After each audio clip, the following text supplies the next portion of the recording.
여기 평범한 물 한 컵이 있어. 이 물 안에 뭐가 들어있는지 알아? 물 분자. 진짜 어마어마하게 많이 들어있어. 몇 개냐고? 수백 개? 수백만 개? 아니면 하늘과 땅만큼? 다 틀렸어. 물 18g 안에는 물 분자가 무려 6,000해만큼 들어있어. 너무 커서 감도 안 오지? 그냥 완전 많다 정도로 기억해. 근데 물 분자는 너무 작아서 눈으로 볼 수가 없지. 돋보기로도 안 되고 현미경으로 하나씩 세는 건 불가능해. 그럼 과학자들은 대체 어떻게 물 분자가 이만큼 있다고 자신있게 말하는 걸까? 오늘은 눈에 안 보이는 걸 세는 방법 몰에 대해서 쉽게 이야기해 볼게. 몰은 그냥 엄청 큰 숫자를 세는 단위야. 연필 12개를 한다스라고 부르잖아. 그거랑 똑같아. 다만 숫자가 훨씬 커. 원자나 분자를 6 뒤에 0이 23개 붙는 만큼 모으면 그걸 1몰이라고 불러. 수소 원자 1몰은 수소 원자가 그만큼 있다는 뜻, 물 분자 1몰은 물 분자가 그만큼 있다는 뜻. 가스는 뭘 담아도 12개지만 몰은 뭘 담느냐에 따라 무게가 달라져.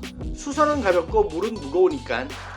수소 1몰과 물 1몰의 무게는 다르다. 몰이라는 말은 덩어리 큰 뭉치라는 라틴어를 독일어로 발음한 거야. 작은 원자를 엄청 많이 모아서 하나의 덩어리처럼 다룬다는 뜻이지. 이름 진짜 잘 지었지? 원자 하나는 아무것도 아닌데 엄청 많이 모이면 갑자기 물이 되고 철이 되고 소금이 돼. 혼자 있을 땐 조용한데 다 같이 모이면 갑자기 파티가 되는 거랑 비슷해. 단위 기호는 몰, 항상 소문자로 써. 1몰 안에 들어있는 입자의 개수를 아보가드로 상수라고 불러. 아보카도 아니니까 조심해. 그래서 사람들은 오해를 해. 아보가드로가 원자를 하나씩 세웠구나. 아니야. 그랬으면 아보가드로는 지금도 세고 있었을걸?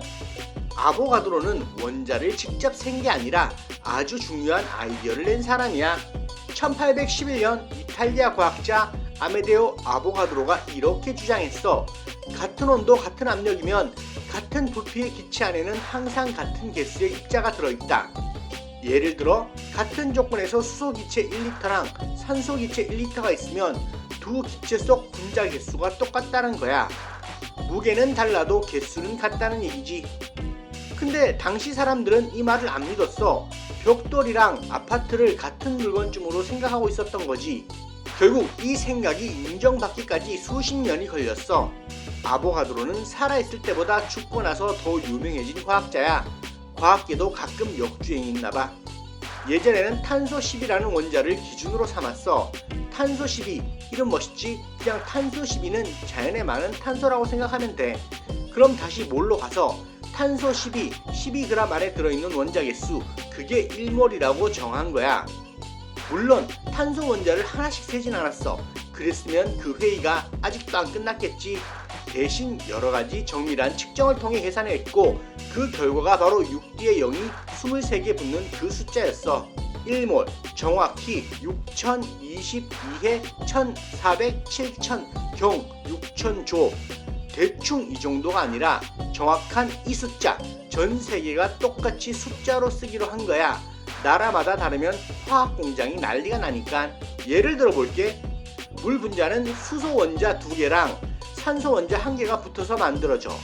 수소 원자 1개의 무게가 약 1이고 산소 원자 1개의 무게가 약 16이면 물 분자 1개의 무게는 수소 2개에 산소 1개를 더해서 약 18이 돼. 이걸 그대로 그람 단위로 바꾸면 물 1몰의 무게는 약 18g이야. 물 18g 안에 물 분자가 1몰만큼 들어있다는 뜻이야. 물 36g이면 2몰, 물 9g이면 0.5몰. 계산법도 간단해. 몰수는 무게 나누기 1몰의 무게. 물 36g을 18로 나누면 2몰이 나와. 여기서 헷갈린 사람이 많아. 1몰이면 다 똑같은 거 아니야? 개수는 같아도 무게는 달라. 사과 100개랑 수박 100개를 생각해봐. 둘 다 100개지만 수박 100개를 들고 집에 가려면 허리가 먼저 나갈걸? 수소 원자 1몰이랑 철 원자 1몰도 마찬가지야. 개수는 똑같은데 철 원자 하나가 훨씬 무거우니까 전체 무게도 훨씬 무거워. 수소 원자 1몰은 1g, 철 원자 1몰은 55.8g, 산소 분자 1몰은 32g, 몰은 개수, 몰 질량은 그 개수를 모았을 때 무게, 이 둘을 헷갈리면 계산이 다 틀어져. 화학 반응은 무게에서 일어나는 게 아니라 원자와 분자의 개수끼리 일어나거든. 예를 들어 수소 분자 2개 플러스 산소 분자 1개는 물 분자 2개라는 반응이 있어. 근데 실험실에서 수소 분자 2개만 집게로 집어와 이럴 순 없잖아. 그래서 과학자들은 분자를 엄청 많이 묶어서 몰 단위로 다뤄. 수소 2몰 플러스 산소 1몰은 물 2몰. 이렇게 하면 눈에 안 보이는 원자, 분자 비율을 우리가 저울로 잴 수 있는 그램으로 바꿀 수 있는 거야.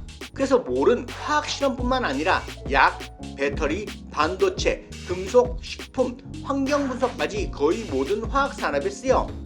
약 성분 비율을 대충 넣으면 안 되잖아. 배터리 원료도 니켈 한 바가지, 리튬 반 바가지 이러면 큰일 나.